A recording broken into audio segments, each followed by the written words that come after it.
Brightside Broadcasting, Grace Saldana here. I am here with Sam Sorbo.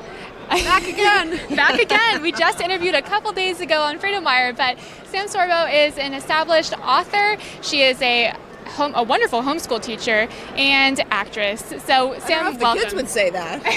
I scare them. You scare them?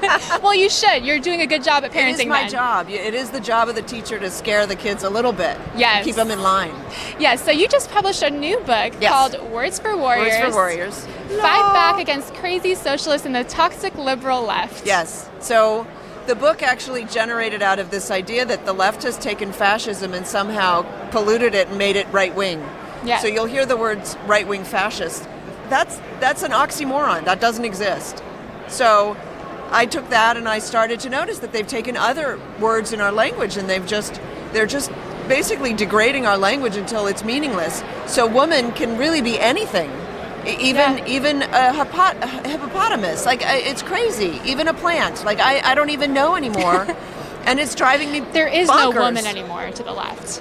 No, we don't exist, and that exist. bothers me because I know that I exist because I think so. Sorry, I'm getting a little slap happy.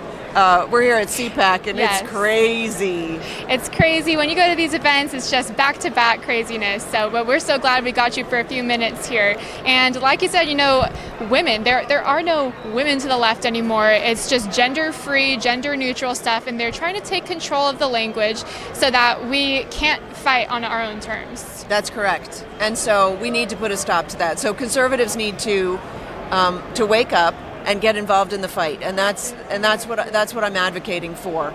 And by the way, I don't advocate for violence. That's what the left does. That's the big distinction between the right and the left, and that's how you know that fascists are left wing. By the way, right? They have the same artwork, they have the same color scheme, red and black, and they have the same tactics, violent. And if we don't take our language back, if we allow our language to be degraded to the point where it's meaningless, and we allow the left to silence us, and notice, they're actively trying to silence us. Yep.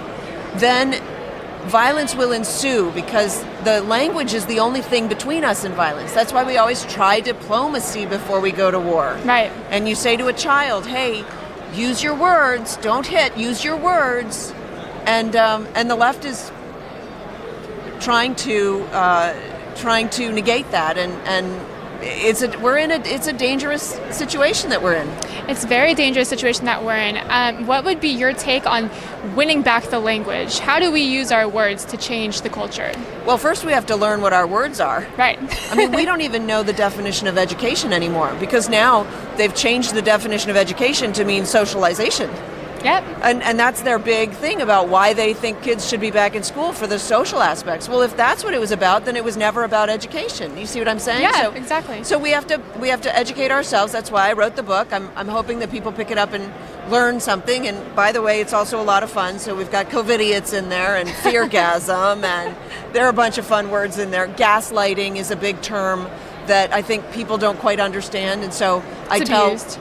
Right, and we are being gaslit, frankly, and so I think the first step is to be aware that you have a problem, right? That's the first step on the 12 steps, and then we just have to walk that path.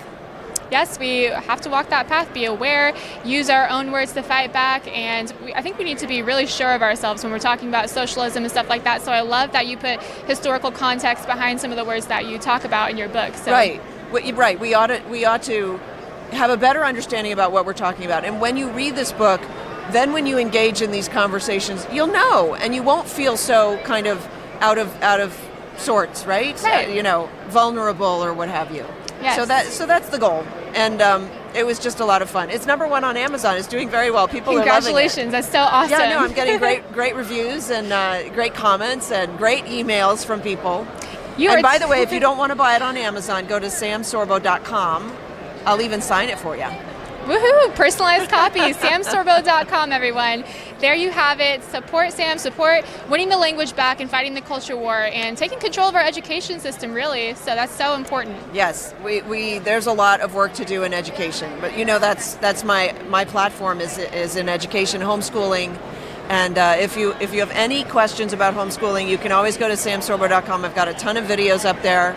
to help you start the journey. It is a journey. It's a process, and it's phenomenal. It's easier than you ever thought and more rewarding than you ever dreamed. Yes. All right, guys. SamSorbo.com. Thank you so much for coming on with us. Thanks for having me.